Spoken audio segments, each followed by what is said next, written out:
Welcome into the Birds of the Roundtable. We are here on another Tuesday night, celebrating another victory. The Eagles are 4-0, the only undefeated team left in the NFL. And we're here to talk about it. We're going to break it all down for you. I'm joined tonight, as always, by Dibes. Follow him on Twitter at Mr. Crockpot. Dibes, how are you doing this evening? I'm doing well. Quick shout out to Edge of Philly Sports for hosting an epic day at South House in Philly for the game last weekend. It was a lot of fun. It was my second ever live show, like at a bar. The one we did before was a long time ago at Victory at Kennett Square, which was an awesome place too.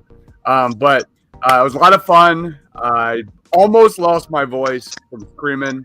When it comes to watching Eagles games, I'm never in public ever. I like that goes against everything I believe. Like I'm like I need quiet. And but anyway, it was a lot of fun. Shout out to Big Al for hosting that thing. It was a blast. All right, awesome. Wish I could have been there. I was watching the same place I always do on my computer in my office all alone. But we won't get into that. Ryan Reese. Give him a follow on Twitter at Philly Sports PSA. Ryan, how are you doing this evening? I'm doing fantastic. I am just over the moon. The fact that we are the last undefeated team in the NFL, 4-0. And honestly, I think heading into this upcoming week, preseason-wise, I thought this was, most likely a loss. I'm feeling a lot better about it now, though, let me tell you. Yeah, absolutely. The Cardinals are kind of a brewing dumpster fire, and we'll get into that as well. But before we do that, let's throw it over to Ryan Finneran. Ryan, how are you doing this evening? Doing very well. Glad to be on with you guys. It's always fun to be on this show. I was watching the game at the stadium, which was miserable, but also incredible at the same time. So it's a lot of fun to cheer for Dougie P at the beginning of the game and then boo the Jaguars for the rest. So it was great. And quick notice for everybody watching, Aaron Judge just hit his 60-second home run. So congrats. Oh, nice. All right. Is that a basketball player? Or what? Yeah, you guys, he dunks those baseballs for touchdowns real well. Yeah, you guys are all cheating on the Eagles with other sports teams, and I will not have it on Birds of the Roundtable. So we're going to get live here. I'm going to start the Madden game rolling. We've got a Madden watch party for Eagles Cardinals preview. While this plays, we're going to talk about the Eagles Jags. We'll look forward to next week. So if you're watching live here, drop us a comment. So the Eagles get off to the worst start they've had this season. They get punched in the mouth by the Jaguars, down 14-0 after Jalen Hurts throws a pick six. They rip off 29 unanswered points in a torrential downpour, and they emerge with the win, 29-21. Let's start with the offense first. Dibes, talk to me about the offense. What did you see in this game? What kind of stuck out to you? Well, it starts with the running game. It starts with how pretty much that second quarter, third quarter, fourth quarter, the Eagles' offensive line really cemented themselves. Whether it was Jack Driscoll coming in for Jordan Mailata or Suapeta later in the second half, it was next man up mentality, man.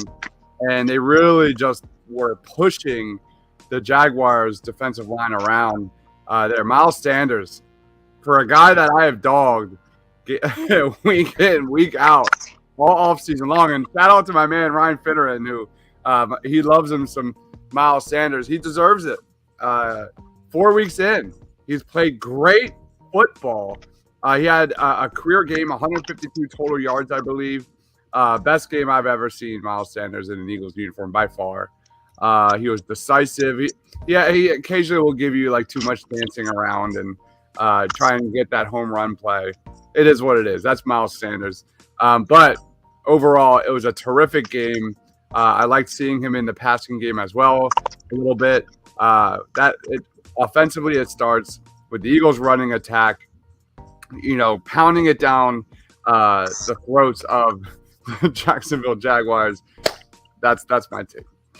All right, there we go. Marcus Epps, as you're talking there, getting an interception on the Cardinals' first drive, so I'm all about that. Ryan Finneran, you're the big Miles Sanders guy. Talk to me about your guy. I was just impressed on how he could find those holes. I mean, credit to the offensive line where credit is due. But his vision, finding the holes, breaking through, making the cuts that he needed to make to get into that open field, and just constantly moving his legs. Every time he got touched, he was still moving his legs, getting some help from the offensive line, getting pushed ahead. It was just great to see. Holding on to the football, being secure with that football was excellent to see as well, especially in that weather when there was a lot of turnovers. So just seeing him looking good, looking healthy, and getting that lower body, that locomotion type movement going forward, I was really great, very happy to see that. One of the things that really stood out was the defense. I mean, they're just proving week in and week out that they can, really get after the quarterback, and that's been extremely impressive in my mind. Regardless of the weather and how Trevor Lawrence just couldn't hold on to the ball, just the pressure getting back there and having us in his face almost the entire game, it was fantastic. So that was what really stood out to me. Real quick fun fact about the Eagles rushing offense. 7 of the last 14 games, they've hit over at least 200 yards on the ground. That's insane.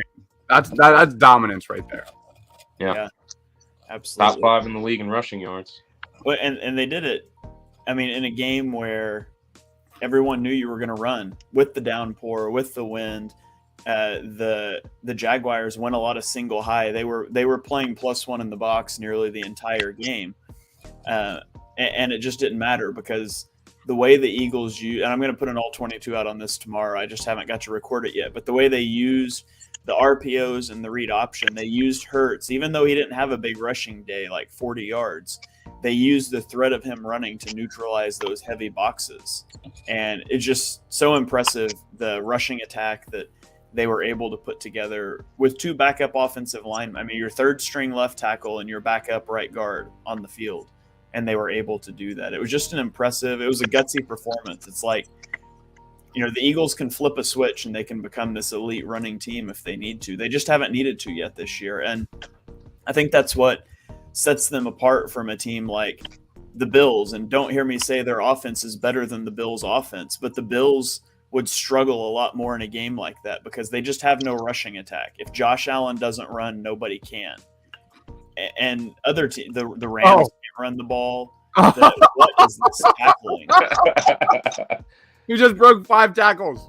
Absolute beast mode right there. But the Chiefs are struggling to run the ball. A lot of these teams with top offenses are really struggling to run the ball, and the Eagles just aren't. And so that's a big positive sign. We'll go to a couple comments here, and then I'll throw it to Ryan. I just want to cover up his face one more time.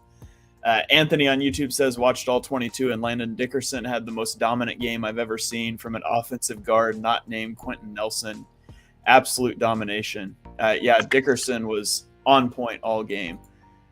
Sean on Facebook says, what's up, guys? The Eagles are signing Cameron Dicker to the practice squad per source. Jake Elliott was banged up in Sunday's game. If he can't go this week, it'll be Dicker the kicker. We were just talking about that off air.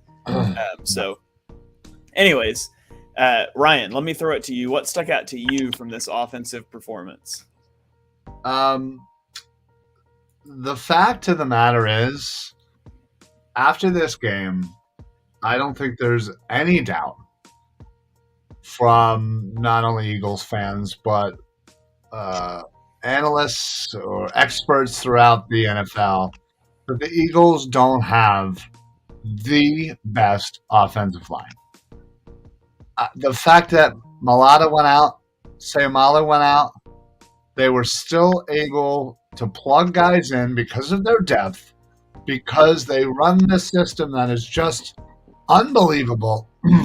And they were able to run the ball down the throats of what was supposedly the best run defense so far, or at least one of, in the NFL with the Jacksonville Jaguars, who were giving up somewhere around like 55 yards per game. And we ran the ball over 200 yards with 2 starters Oh, Ryan's cutting out. This dominant offensive line. Oh, sorry. Am I cut? Yep. You You good? seem to be good now. Okay. It's probably because you put too many comments up. It messed with my flow. Might have been. You guys keep those comments rolling so we can cover Ryan up as much as possible. Yeah, so you can hide me. Oh, what a catch. I'm gonna request next week I move up a square. This offensive line.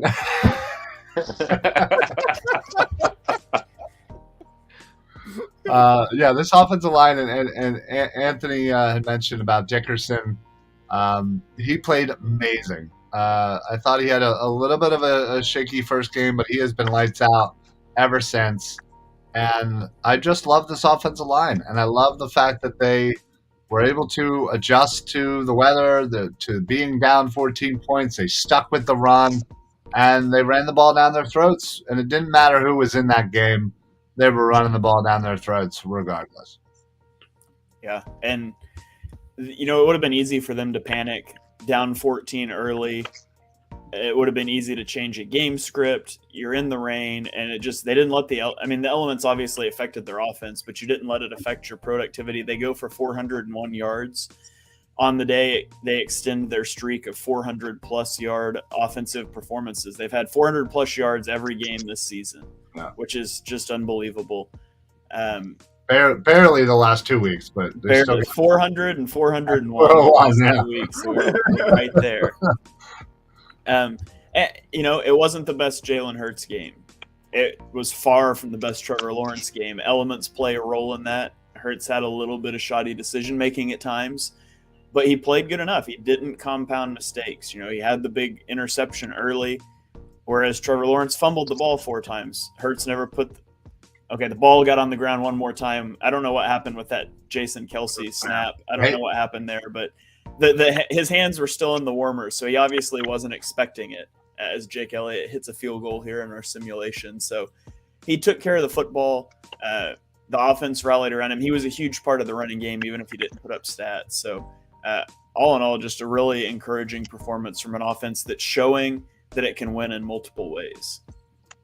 I thought, Jalen Hurts didn't put up a lot of stats, but I thought his leadership, his poise was very strong. I mean, just like we've kind of echoed the first few weeks prior, I thought Jalen Hurts was in command.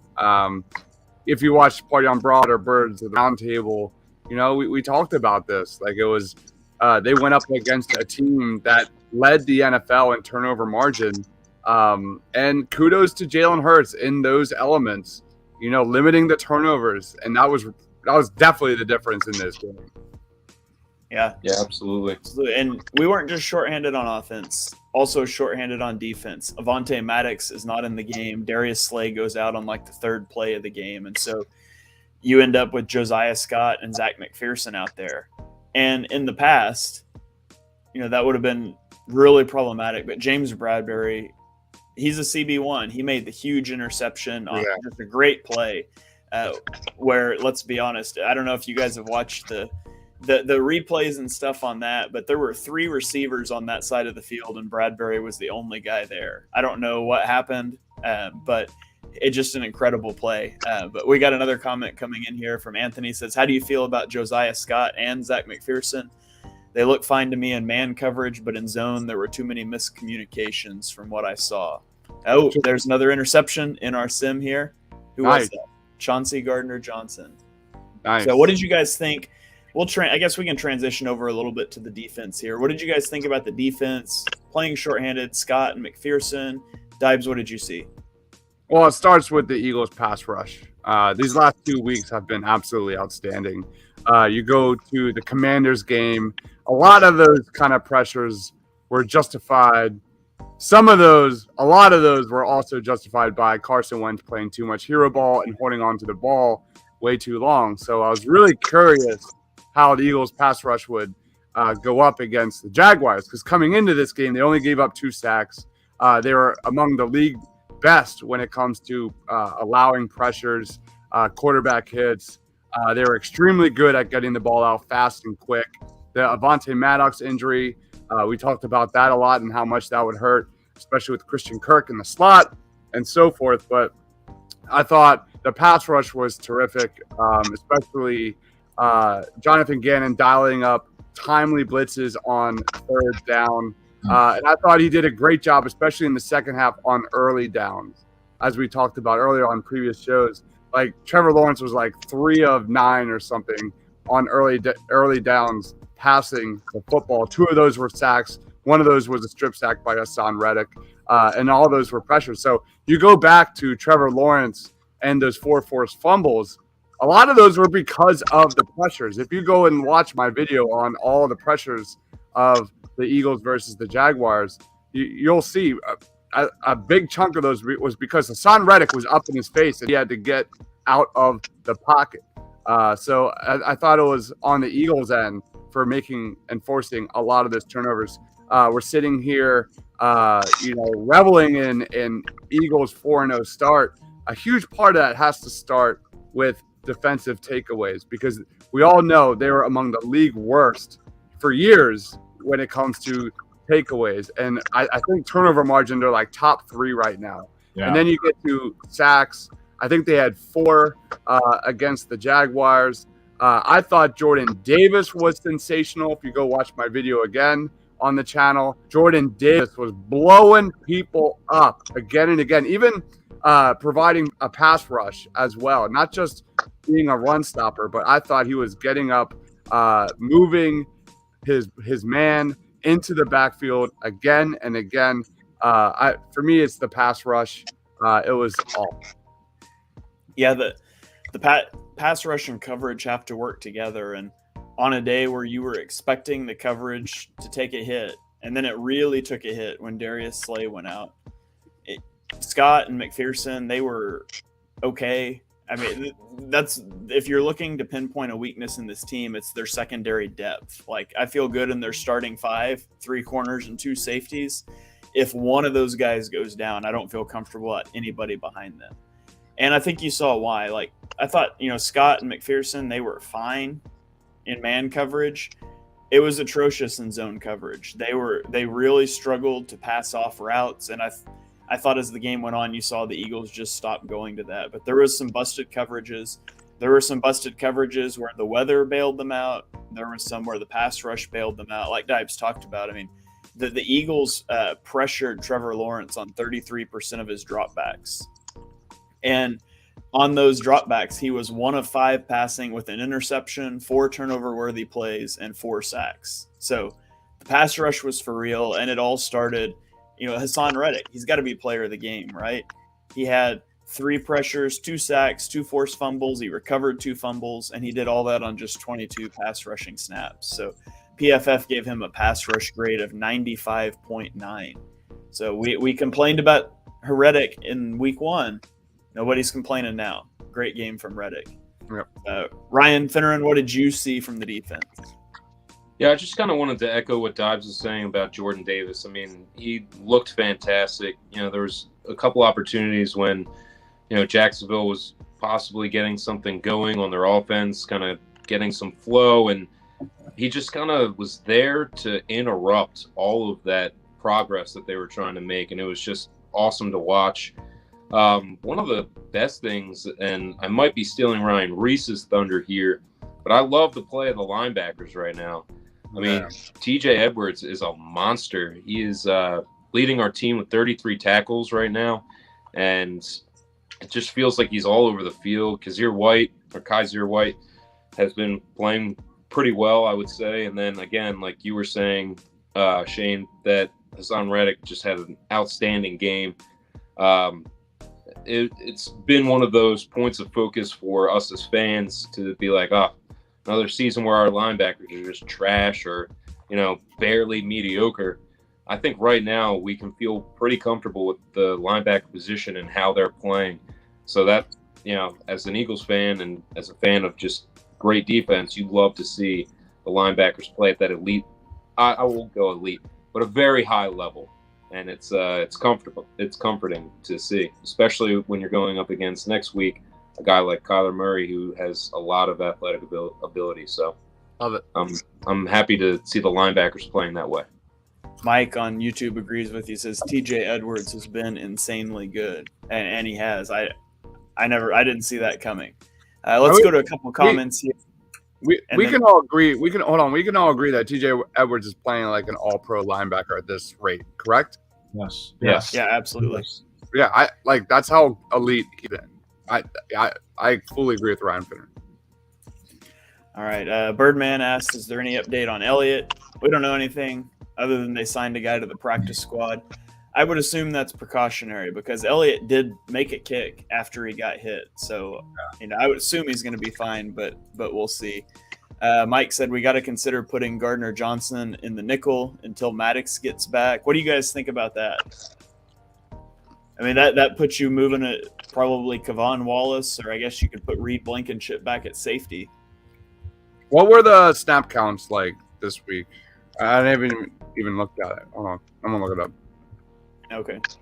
I mean, with what we saw from, the little bits of Reed Blankenship, I mean, I wouldn't mind seeing him get a chance to play a little bit more.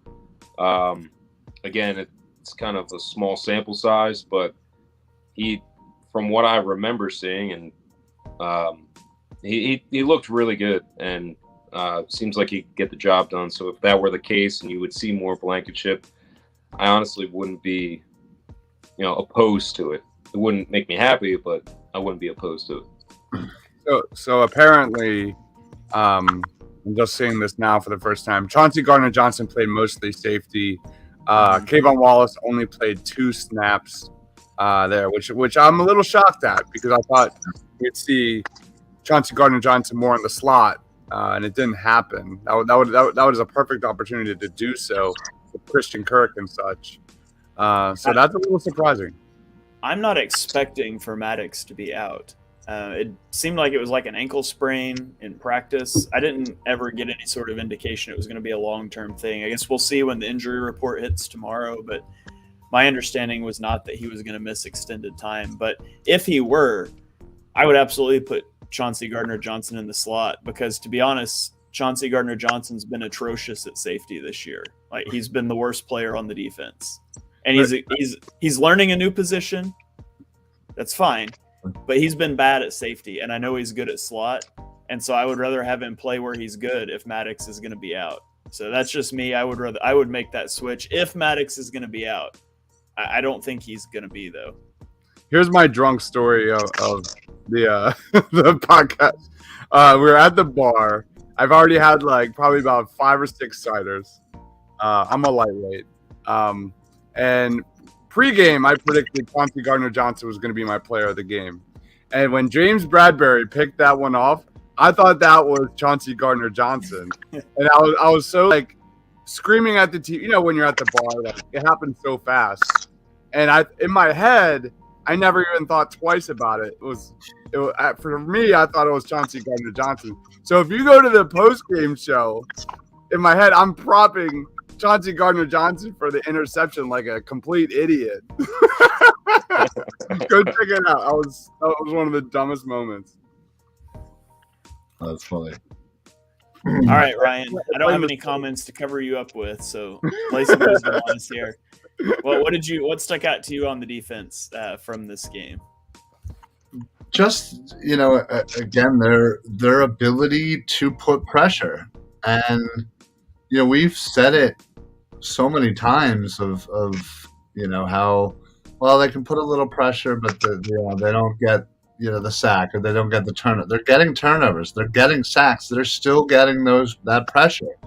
And they absolutely made Trevor Lawrence's day even worse in that rain. It was already a god-awful day having to play football in that, and they made it so much worse for them. Bradbury has been amazing. The linebackers, I could probably start talking about them for about an hour. The fact of the matter is we still are not seeing Nakobe Dean. And I don't think that has really any indication on his ability to get up to speed and to get out there. There's no room for him out there right now. And listen, that is an amazing problem to have at linebacker, which we've never had that problem, where we have this, highly, touted rookie coming in and can't get on the field to even prove himself and to get some experience. TJ Edwards has been absolutely amazing. He is playing out of his mind, and I'm all here for it. Kaiser White, Hassan Reddick putting pressure on. I mean, we are getting so much value and production out of our linebackers. I literally, it doesn't even seem like it's real. It's like, this can't be the Eagles, because we know that that's not how we operate. But we are. And the front four is getting home. Fletcher Cox looks 10 years younger. He's been playing so much better than I expected him. He's still getting overpaid, but that doesn't matter at this point. It feels a lot better now that he's actually doing something. And same with Brandon Graham. Again, fountain of youth. I would never have expected this defense to play this well, this early. I'm so excited about it. I thought they played amazing. I'm really happy you brought up the front four too, because it's not just Gannon dialing up the blitzes, which has been extremely effective, but the front four is getting home. The Eagles actually blitz only 22% of the time, which is like middle of the pack when it comes to the NFL. They're number one in the NFL when it comes to pressures and pressure percentage. So they're getting there, just like they did last year. But whether that's like my man Mike J, the coverage has been so much better across the board.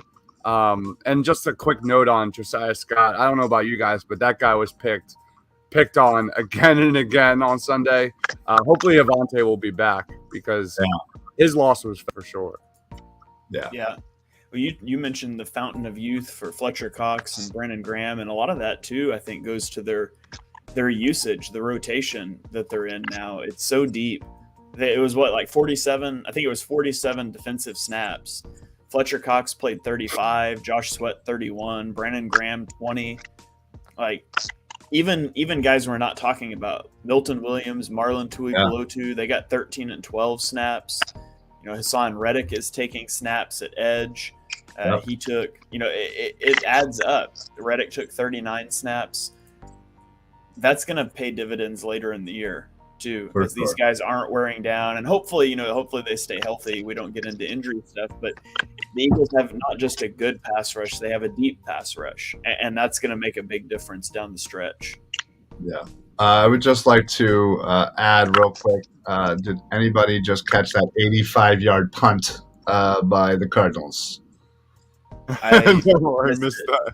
I don't know what is going on with the punting in this game. EA is going to boot you from the stream again. I know. Let's cover him up with a comment. Mike said Slay and Bradbury are the best corners we've seen in years. That is hands down the best part of the season for me. We have a dominant secondary. I agree. We've got a dominant secondary. It's thin, though. It is paper thin, and that does concern me. Like, I don't think you can sustain an injury to any of those 5 starters without it being a huge deal if it's a long-term thing. I mean, you even just think about this game. How many of those deep balls against busted coverage is Trevor Lawrence missing if the pass rush doesn't get there, if it's not raining? You can't count on that pass rush bailing you out, and you can't count on rain bailing you out. So, we talk about trade deadline moves and how he likes to make moves. I think you could see some sort of move for like an experienced, a veteran defensive back. They got a lot of young guys with no experience. I would feel better if there was a veteran kind of waiting in the wings. Yeah, I think a vet safety would make me feel much better. Epps is doing fine. I agree with you that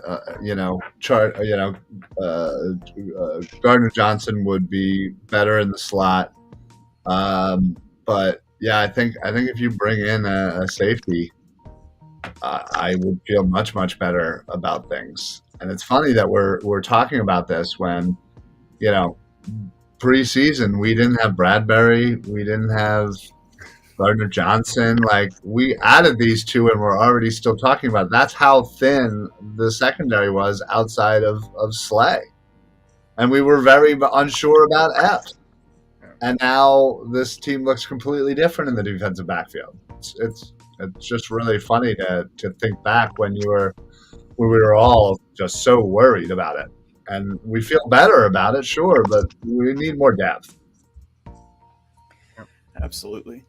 All right. Trying to think, is there anything else that we need to hit on this game? Oh, actually, I got one. I've got one thing I want to nitpick on.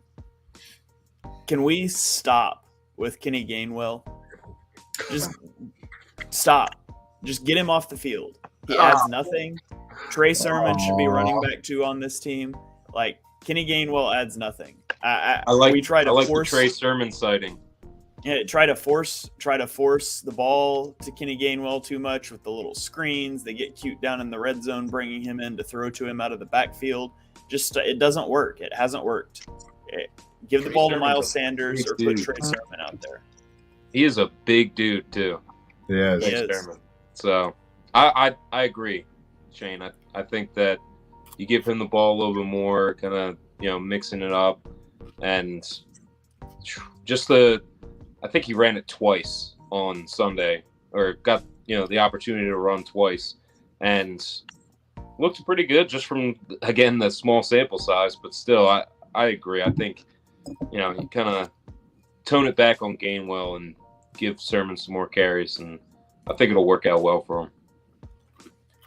All right. Anybody have anything else they want to throw out on this game before we go to player of the game? Yeah, I was pretty disappointed with the, towards the end of the game, Sirianni, instead of kicking the field goal, going for it. I just thought that was just dumb, in my opinion. I was around a ton of Eagles fans who were like, wait, why did he just do that? Instead of getting the points, make it a 2-score game. But if that's the only thing I can nitpick on, I think that's about it. I actually liked that. Or I didn't mind it, I guess, to be honest. I mean, it was the 21-yard line. It's a 4th and 3. I guess it ultimately comes down to Elliott, where Jake Elliott was at. If he's fine, maybe you should just kick that. But I didn't mind him going for it because then you can just ice the game. Versus you attempt the field goal. Oh. There's Hassan Reddick with a big sack at Kyler Murray. You attempt the field goal, even if you make it, it's kind of the same scenario where like you break a run there and you go down because you don't want to have to kick the ball back to the other team, give them the chance to score, onside kick thing. I guess I didn't mind it.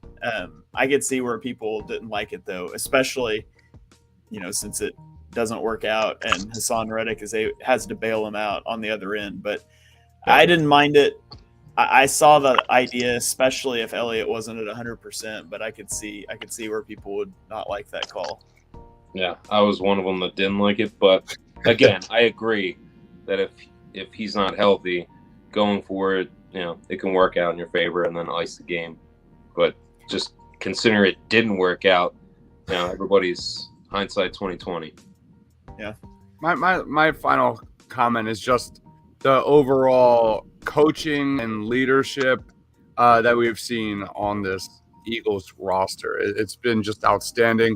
What was like the biggest thing that haters were calling out about this Eagles team was fighting adversity. They haven't had to really battle against any kind of adversity through 3 weeks. They had it in week 4, and they just completely annihilated the Jaguars after the first quarter.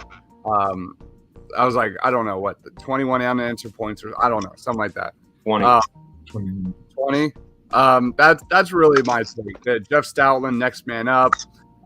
Guys playing under Nick Sirianni. Gannon adjusting, Sirianni adjusting. I just can't comment enough how much of a joy it's been to watch the Eagles through 4 weeks. The first week was a little iffy, especially defensively, but the Eagles are for real. The Eagles are for real pretty much by every measure, and people need to start taking them seriously. I've been kind of like week to week status. Let's see how they go, especially like up until week 10. But every single week, man, it's just getting better and better. I don't know how you're not flying high right now. If you're not, or if you're an Eagles fan, it's been truly impressive to watch. Ryan's freaking out about another 80-yard punt here. I need to go do some scouting on the Cardinals punter. I've got a fun one here for you. So I was gonna say the Eagles played a complete game finally. You know, they scored in the second half, but they really didn't play a first quarter. So I guess we got 3 quarters. But I went to go look this up.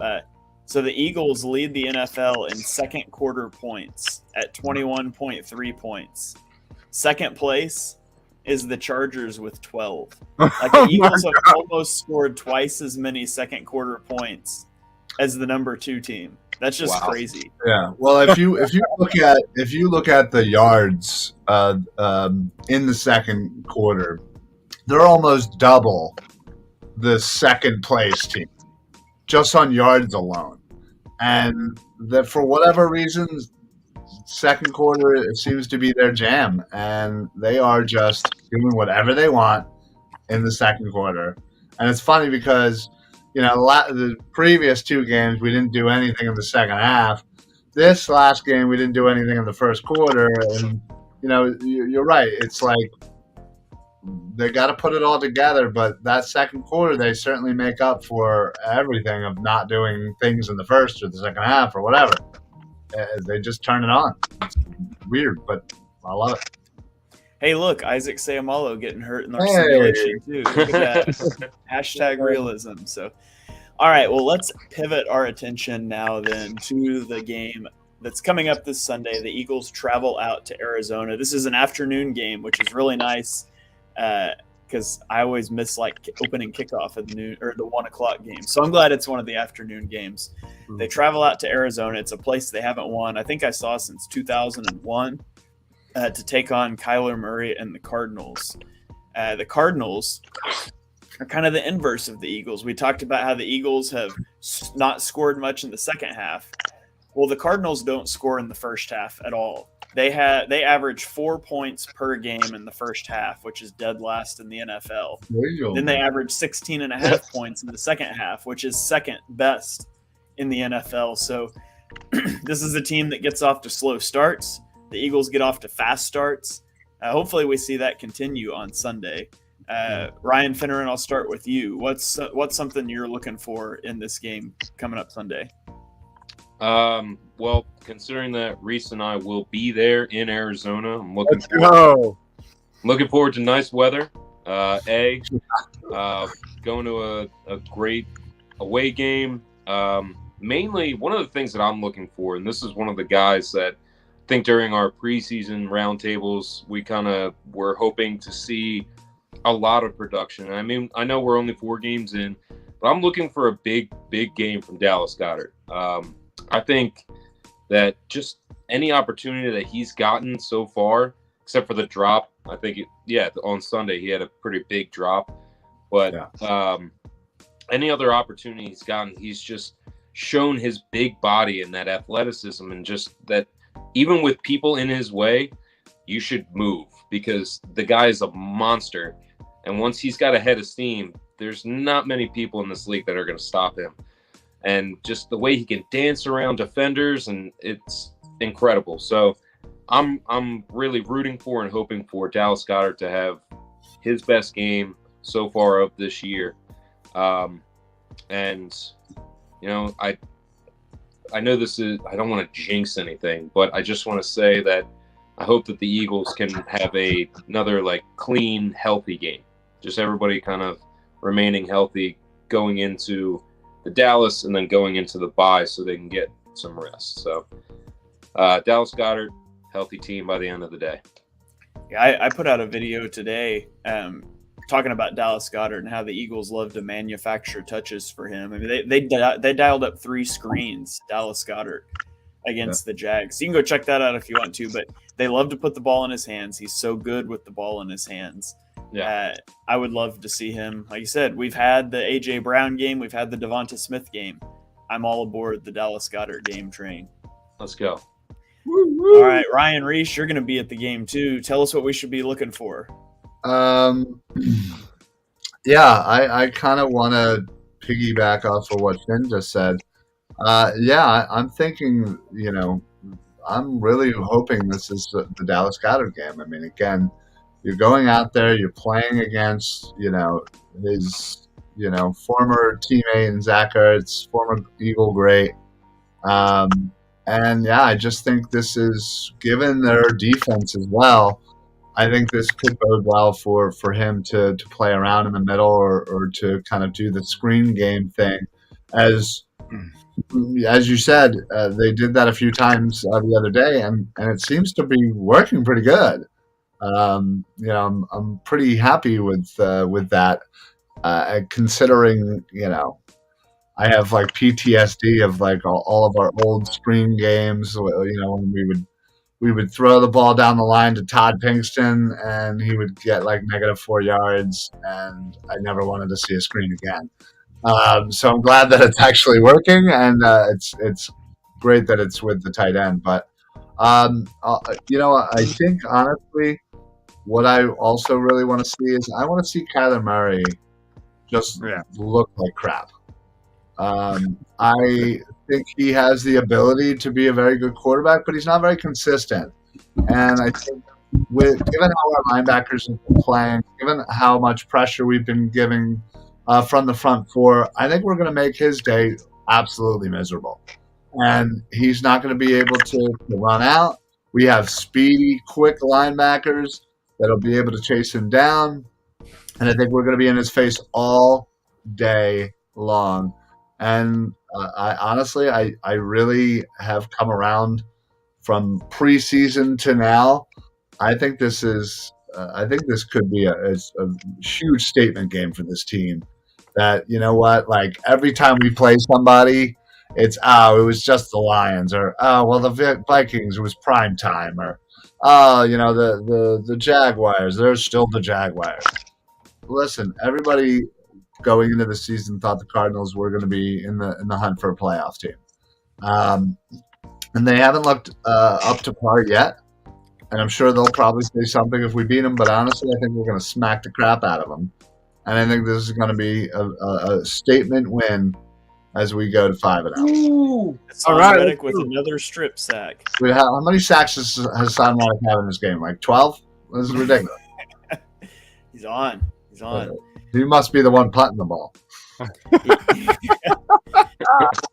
You mentioned beating the Cardinals. I think the Lions are a better team than the Cardinals are. I think the Cardinals and Commanders are probably about on the same level. I'm not sold on the Cardinals. I think they've got a garbage head coach.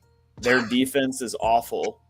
Yeah. And honestly, their offense is awful too. The reason they start slow is because Kyler tries to run Cliff Kingsbury's offense and it doesn't work. And at halftime, the adjustment is, hey, Kyler, just bail us out. And he does. And so the Cardinals will go as far as Kyler Murray puts them on his back and carries them. And I just don't think the Eagles are going to let that beat them. I could be wrong. I just don't expect that. I think the Eagles are going to roll through the Cardinals. I'm not expecting this.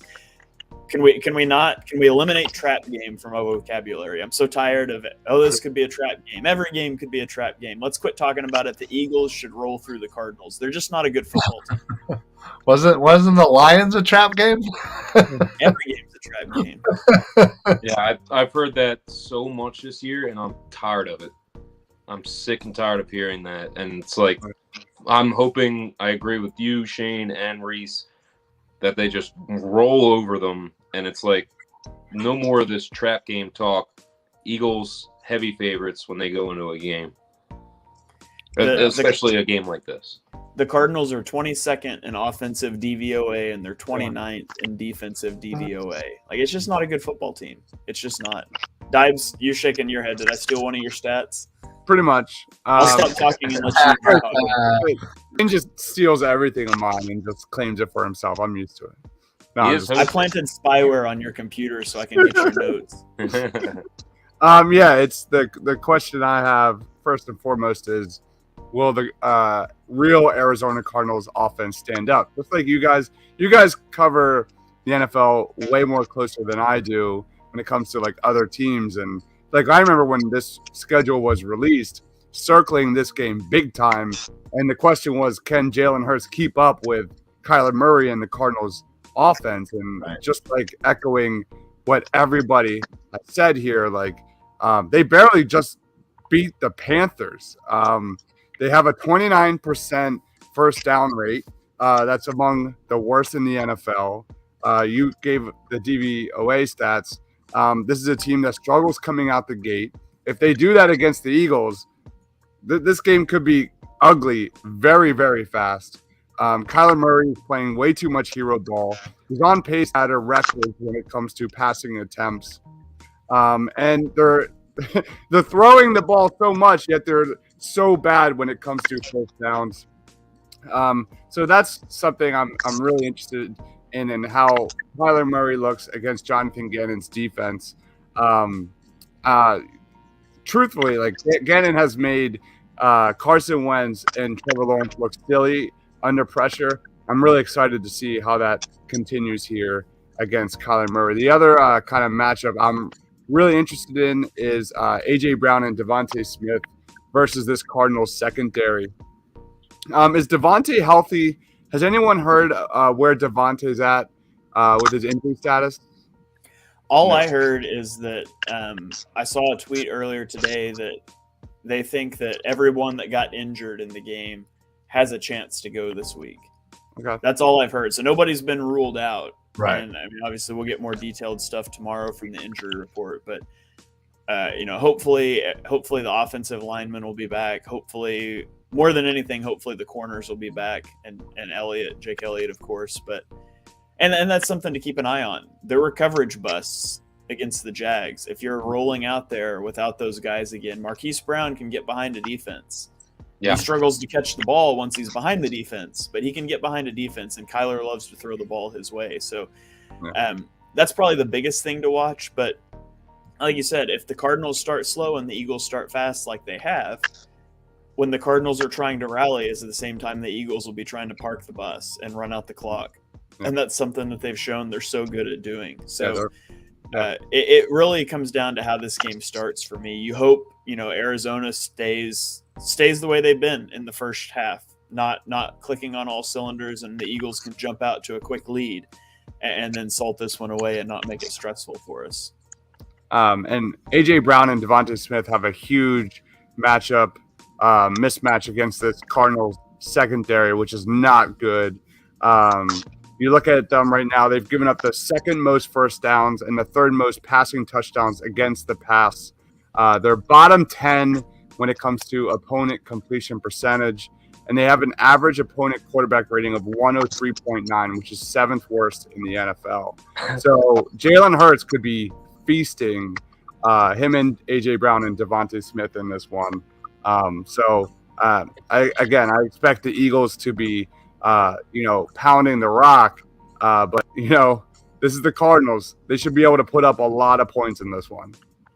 Yeah, Mr. Wing chimes in on YouTube, says Jalen's last game at Arizona, he had 4 touchdowns and 300 yards.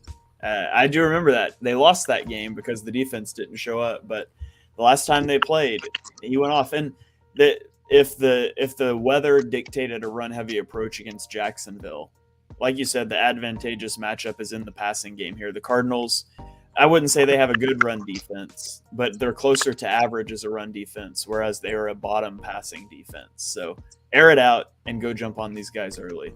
Yeah. Ryan Reese, when I say name me an old Arizona Cardinal, who's the first name that comes to your mind? Aeneas Williams. Larry Fitzgerald. Wow, okay, I'm going way older than you guys. Maybe that's not too old. Larry Foote. No, I'm thinking where my head is at is this is just random. Jake the Snake. Anybody remember? Yeah, for sure. Just completely carving up the Eagles. Does anybody remember that? Yeah, of course. There it is, Quinn. We did it. Wait, never mind. I thought he played for the Broncos. Am I remembering that wrong? He did for a little bit. Okay, that's what I remember him as a Bronco. Yeah. No, I hated that. I hated Jake the Snake so much. I'm just glad that Larry Fitzgerald is not playing another game against the Eagles because that man diced us up every time he played against the Eagles. Yeah. So I'm just glad that he's not on the field. I'm also glad DeAndre Hopkins isn't on the field. That's a nice bonus for the Eagles. But, yeah, as long as Larry Fitzgerald doesn't come out of retirement for one game, I think I'll be happy. Yeah. Can you let's play a game. How many defensive backs for the Arizona Cardinals can you name? Like in their history of their team? No, like on the team right now. Ooh. Because before I looked up the depth chart, I could only name one. Byron Murphy Jr. That's the only one I got. Yeah, he's one of them. Hold on. There you go. That tells Hold you on. what you need to know about their defense. Their That's what I secondary. said. You're stealing my stats again, Shane. That's what you're saying. Oh, Buda no, Baker I is got the one. one that I Buda Baker. could think of. Yeah, Buda he's the Baker, one that I could yeah. think of. Buda without Baker. looking up. Yeah. And then when I looked it up, I saw Marco Wilson, and I remember watching stuff on Marco Wilson, but I did not. Does Isaiah Simmons count, or is he listed more of a linebacker? He's a linebacker. Yeah, he's listed as a safety, but they really play him as a linebacker. Yeah. How is I mean, he doing? I haven't heard. Honestly, outside of him, Simmons, J.J. Watt, if he's even healthy at this point, and Buda Baker. Yeah, I got no one on their defense, honestly. Yeah. They have a few guys. Well, they drafted David Collins, right? Zach Allen's pretty legit. Dennis Gardick is a pretty deep playmaker. They have one more. Marcus Golden, he had 11 sacks last year. So there are guys. There are some guys, just guys that I don't really hear about. Yeah. Funny note on the Isaiah Simmons thing on the ESPN depth chart. He is listed as both a linebacker and a safety. He's on there twice. Yeah, I was half right. I'll take it. All right, so the Eagles win our Madden simulation here, 21-0. Hopefully indicative. The Madden simulations have the Eagles 3-1, whereas in real life they are 4-1. So I guess now they have them, or we're 4-0. Madden now has them 4-1 because they had them losing the Jaguars game last week. That's right. So before we get out of here, let's go score predictions because I know Dibes is going to yell at me if I don't do that. Ryan Finneran, start us off. What's your score prediction for this game? I'm going to say that the Eagles defense continue to dominate in pressuring the quarterback, getting after Kyler Murray. I think it's going to be a rough day for the Cardinals offense, and I think the Eagles offense is going to continue to roll. I'm going to go 27-13 Birds. All right, 27-13. Ryan Reese, what do you got? I'm going to go 34-16. All right, 34-16. Dives, what about you? Yeah. This might be my first game where I think they win by 2 scores. Every other game I predict it's either 1 score or less. I think Jalen Hurts is going to put up some huge numbers in this one. A.J. Brown is going to have a huge game in this one. I'm going to go Eagles 37, Cardinals 20 with some garbage points. I think the Eagles in a rout in this one.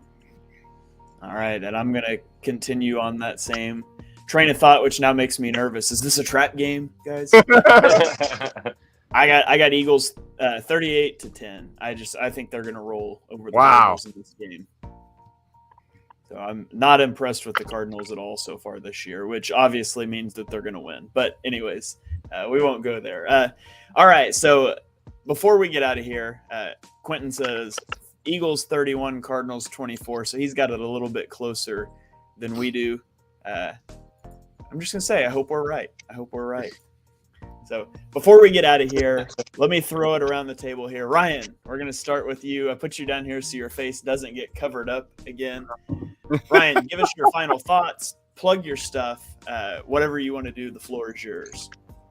Yeah, just again, loving this show, this collab with Philly Sports Alliance and the Painted Lines. If you already don't, please make sure you follow us on all social medias. Just search Philly Sports Alliance or use the Twitter handle here for Twitter. Subscribe to YouTube, all that fun stuff.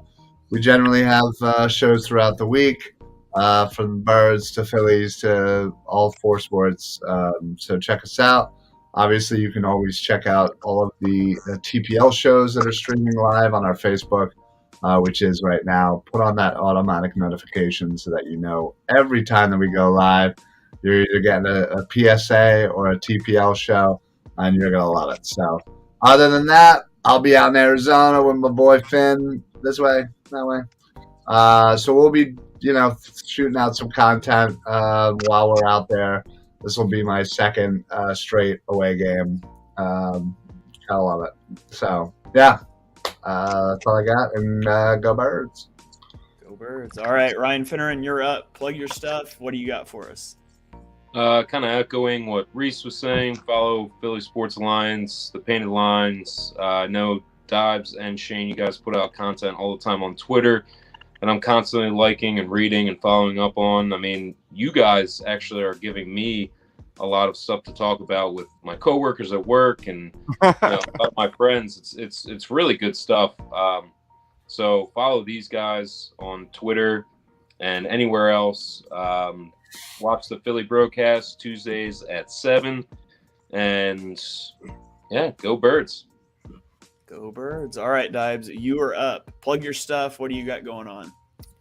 If you want to see any kind of like highlight reel, individual players, you name it, it's all on the channel. There's pretty much like 10 videos against the Commanders, just sitting there waiting to be watched. Go check that out. No party on Broad this week. Taking a break because the Sixers are back.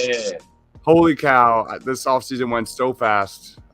So we did a post game show last night. It was a great win, and then we'll be doing one tomorrow. So we're back in it. The grind has officially truly started. This is like grind season. So lots and lots of Sixers content as well. For Eagles, we'll be doing a pregame, halftime, and post game show. I'll be doing the halftime and post game this week. So please go check that out. And I just want to say, make sure you go check out Shane's Eagles breakdowns, and go check out Shane's first show on Bleeding Green Nation, hosting or co-hosting the post-game show over there. So proud of you, dude. I'm just so proud. Thanks, man. I appreciate it. And like Dibes said, I've got some all 22 stuff coming out. I've got 2 videos up right now, a little bit shorter, but I went through all of the offense today. I've got clips cut up for 2 more videos that I'll get out tomorrow, and then I'll go on to the defense. So if you want to nerd out about the X's and O's, I'll have those going out on YouTube. I also put them out on Twitter because nobody clicks the YouTube links. They just watch the 220 on Twitter. So I'll tweet them out in parts on Twitter as well. I have cracked the code to Twitter. So give me a follow there at @halfandhalf_TPL. Make sure you're following Dibes. He puts out so many of these highlight reels. It's unbelievable. Make sure you're following Philly Sports Alliance too for all of their shows. You can check me out on the Bleeding Green Nation podcast feed. I couldn't announce it last week because it wasn't finalized, but I'll be doing post-game shows there. So I'll still be with the Painted Lines, but just not for post-game shows. But might be on some pre and halftime shows for some of these later games that are coming up here. So looking forward to that. There's also a midweek show in the works right now that is hopefully going to kick off next week on the Bleeding Green Nation feed that I'll be on. So check it out, all the different places. I'll have it all on my Twitter so you can follow along there as well. 4 Victory Tuesdays in a row. Let's make it 5. We have agreed that I'm stuck hosting this show as long as the Eagles keep winning. So as long as the Eagles win, I will be the host, and I'll retake my rightful spot in the top left corner. But as soon as we lose, I'm kicked to the curb, and I've got to be one of the plebs down in the corners while Dibes or somebody else hosts the show. So cheer on the Eagles. Keep me in the captain's chair for as long as possible. 5-0. Let's get it done. Good.